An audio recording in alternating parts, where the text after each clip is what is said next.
Welcome to Buddha TNPS academy. நடந்து முடிஞ்ச group 2 எக்ஸாமில் ஒரு கொஸ்டின் கேட்டிருக்காங்க. 42ஆம் சட்டத்திருத்தம் காலங்காலமாக கேட்டு தான் இருக்காங்க. ஸோ அதை பற்றி தான் பார்க்க போகிறோம். வாங்க பார்க்கலாம்.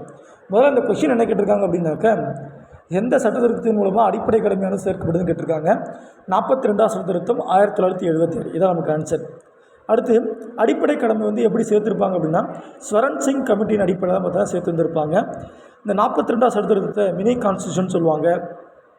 அடுத்து சமத்துவம், மதச்சார்பற்ற மற்றும் ஒருங்கிணைந்த வார்த்தைகளை சேர்த்து வந்திருப்பாங்க.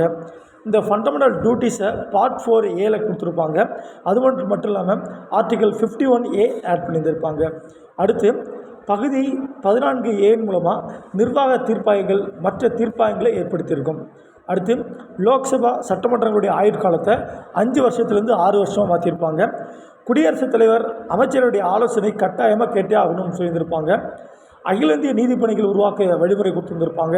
அடுத்து 5 விஷயங்களை ஸ்டேட் லிஸ்ட்லேருந்து கண்கர் லிஸ்ட்டு கொண்டு வராங்க. கல்வி, காடு, வனவிலங்கு, பறவைகள். அடுத்து பார்த்தோன்னா உங்களுக்கு இடை மற்றும் அளவுகள், நீதி நிர்வாகம், அதில் உச்ச உயர்நீதிமன்றத்தை தவிர மற்ற நீதிமன்றங்களை உருவாக்குதல் ஆகியவற்றை அதற்கு கொடுத்து வந்திருப்பாங்க. அடுத்து குடியரசுத் தலைவருடைய ஆட்சி காலத்தை ஒரு சமயத்தில் 6 மாதத்துலேருந்து 1 வருஷமாக நீட்டுக்கு கொடுத்துருந்துருப்பாங்க.